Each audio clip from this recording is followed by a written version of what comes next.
we got to hurry and start the show before another Cowboy gets hurt or suspended or catches COVID. Just go, hurry. You got even coaches going on our. Leon Lett got hurt. He's having surgery on his knee. Who knew? Okay. So we want to start the show just to make sure we can talk all about the Cowboys. Skip, I hate to break it to you. The bad news keeps coming for the Cowboys and their fans as their star defensive end, DeMarcus Lawrence, broke his foot in practice yesterday. Dallas takes on the Chargers in LA this weekend and will likely be without their second best defensive end, Randy Gregory. Not to mention already confirmed absences to La'el Collins and Michael Gallup. So Shannon, I start with you. How much trouble are the Cowboys in? They're in trouble. It's a big loss because you could possibly be without your two pass rushers. And we saw what happened last week with Tom Brady. He threw a party.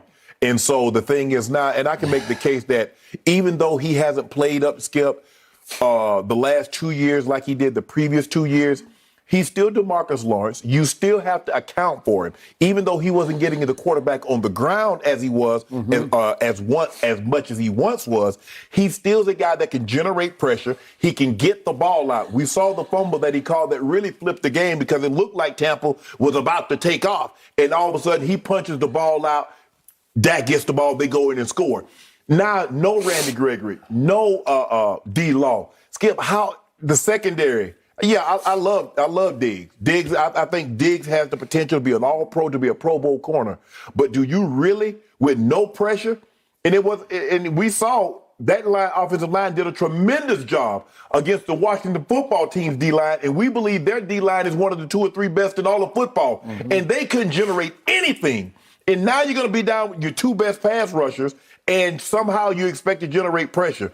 And you lose La'el Collins. Obviously, you're going to try to slide the protection and try to help out Joey Bosa, Skip. But this is a big loss. But I ain't feeling sorry for him, just like nobody's feeling sorry for the Baltimore Ravens because they lose not their first, not their second, their third, 3 of their top running backs, and their starting corner, and they just lost their starting guard. So they got 5 guys on IR within the span of 2 weeks. That's just football. And COVID, Skip, we know COVID.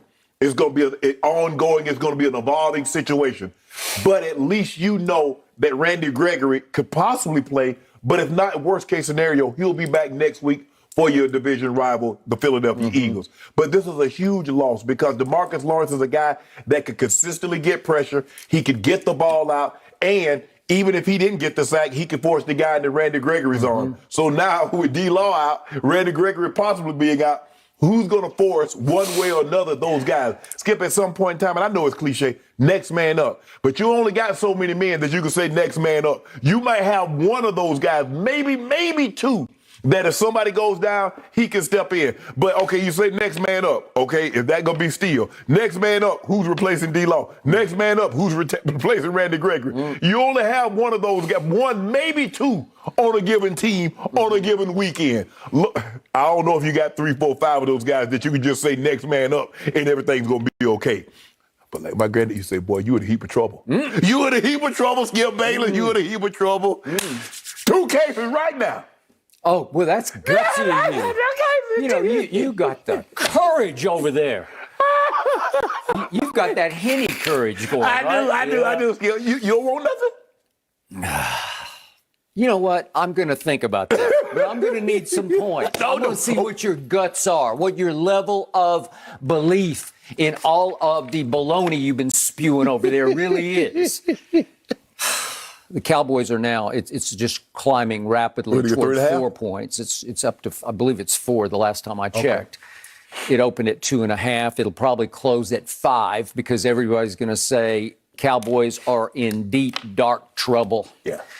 Okay, I'll be the first to admit it has now come to the point where in the afternoon I don't even want to look at my phone anymore because I'm afraid, I'm going to see another one's gone.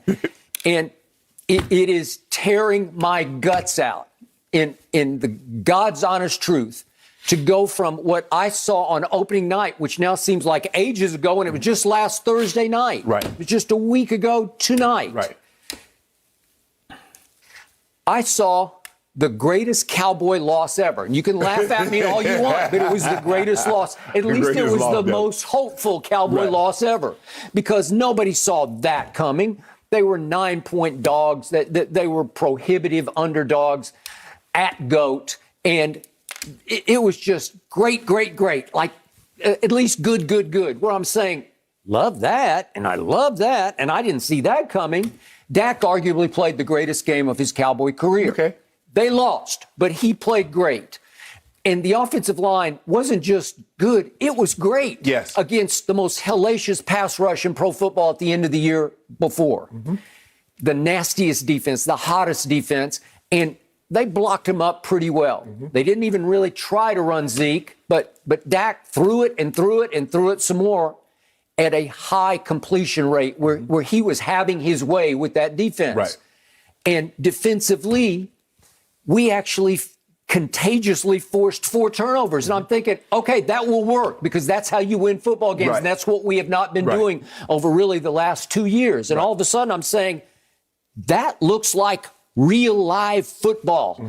I'm seeing some flashes from my defense I had not seen last year when they were historically not only just bad, they were hard to watch. They were historically hard to watch last year when they literally got run off the field again and again and again. You remember by Cleveland and Baltimore and Arizona. Okay, so it got so bad for me last night that I'm thinking, it's so funny that a few days earlier, I did feel sorry for the Baltimore Ravens. I'm like, God, those poor Ravens.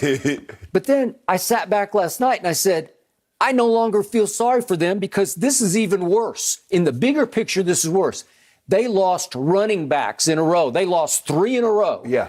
Well, they're a running team, those kids. okay, they're a running team, but the way I'm watching Baltimore and I'm watching San Francisco, and they just manufacture another one. And that Tyson kid the other night, Right. you know, I'm looking at in the first quarter, he looked pretty great, right? And you just say, well, they signed Latavius. They're going to be okay. They'll figure that out because the system dictates that you can just put another cog in the system and he'll look pretty good because the quarterback is a huge threat to break away. Right. And in San Francisco, I don't know how Kyle keeps doing it, but Mostert goes down, just watch. They'll just keep plugging them in, and you'll say, oh, that guy got 100, and that guy Mitchell got 100. came in and got 100. He did. That's what I'm saying. Okay, so it's a position that has been devalued to some degree. Yeah. What did we do? We paid Ezekiel Elliott the most money of any running back in pro football. And what has he done lately? Not much. Has he lived up to that? No. And could I argue that you way overpaid Zeke? Yeah, you think that, right? Okay, so I'm not feeling that sorry for Baltimore, except they did lose Marcus Peters. That's a lot. That's where you say that's irreplaceable. You can't just stick another guy in there. Right. Although the way they play defense and the way they get after the quarterback, they kind of do put another guy in there, and you're like, And well, you saw what happened. okay, but still, for stretches of that game, they still look like the Ravens to me, and I thought they were in position to win it, and you know the rest of the story. Okay, so what's happened to my team is you lose both pass rushers, and wait a second, you lose your right tackle, and then you lose 1/3 of your tremendous trio of receivers. And I'm looking around, and my head's starting to spin because the losses are, the totality of them is staggering to me because I thought they were going to be just good enough to win the NFC East, and now I'm starting to have my doubts. Okay, so that was me last night. Then I slept on it. I woke up this morning, and I said, you know what? I'm sick and tired of this because it just happens year after year after year.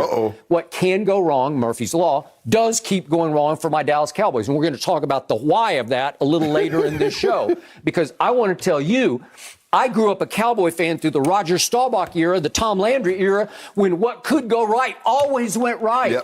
Where the world, the reason they were derisively nicknamed America's team is because they seemed to get every break. They were God's team. Landry was called God's coach. Started with the Hail Mary. It did. It started with Roger Staubach throwing it to Drew Pearson. We're going to talk about this later.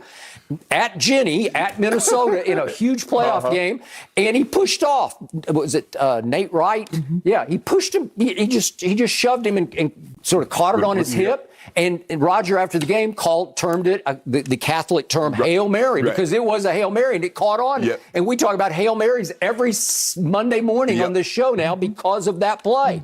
They were the luckiest team in the world. Then Jimmy comes in and creates this force field of positivity where everything went right. They got every bounce. They got every call. So remember, that's my Cowboy history. And now that's just Jerry alone at the helm. And every pick was hit it out the park with every pick he made. Okay, I got it. You mean Jimmy? Jimmy, yes. Okay, I think Jerry contributed, but whatever. Yeah. Now that Jerry's alone at the helm, it just seems like everybody in the franchise is saying, I'm looking